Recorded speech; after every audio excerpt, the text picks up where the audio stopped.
new creation. Hello, Malcolm here. Welcome to this new creation series. The premise is that God is loving us into spiritual character growth. Jesus is the inspiration for that spiritual character. We're being transformed into his likeness. 2 Corinthians 3:18. How does this happen? Well, one of the ways that we find ourselves transformed is by following Jesus, by living as a disciple. Following Jesus changes us, and, virtuous circle here, those changes help us to follow him. So today, some further thoughts on learning to follow Jesus, and in particular today, learning his story. Learning the story of Jesus. You see, learning Jesus' teachings is helpful. Well, actually, of course, it's vital. As far as we can tell, Jesus spent more time teaching than anything else during his ministry years. In Mark 4, it says he taught them many things by parables. He certainly did. And he expected people to put what he taught into practice. Matthew 7:24. Everyone who hears these words of mine and puts them into practice is like a wise man who built his house on the rock. Now, that's all true. However, it's important also to step back from the detail to survey the big picture. What is Jesus' story? So how do we do that? Well, one method I'll offer you today is to read the Gospels often and a lot, and I'll give you a little challenge if you can accept it. Why not set some time aside today or in the next few days to read an entire Gospel in one sitting? Have you ever done that? Perhaps you have in the past, perhaps you've never done it. Why not set some time aside? One Gospel in one sitting. Read it all through. It'll take less time than you think.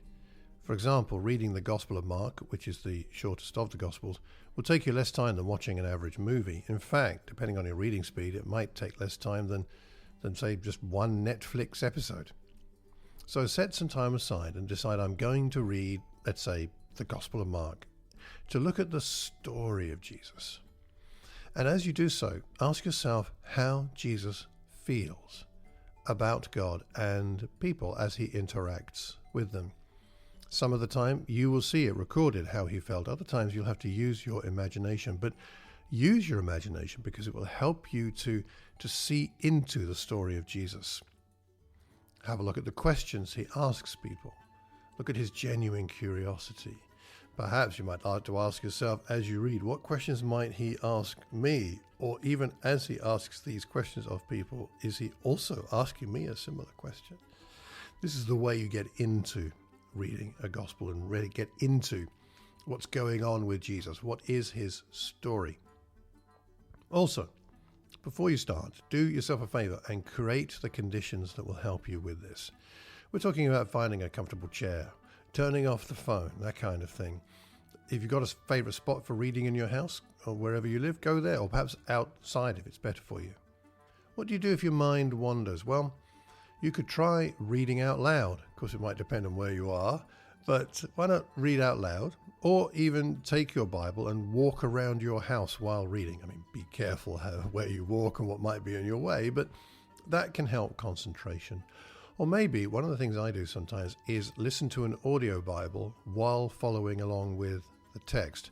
I would do it together, not just listening to the audio Bible, though that's a good thing to do. But if you really want to get into this story and focus on it, then have the text in front of you and listen to the audio Bible at the same time. I think you'll find that a lot more engaging, absorbing, and help you to get into what's going on. So, what about afterwards? After reading the gospel, what do you feel drawn to pray about? How has Jesus become more alive to you? How does it feel to know he's still like today what he was in the Gospels? Next time, we'll continue to explore following Jesus. Till then, I hope you have a wonderful day. Take care and God bless.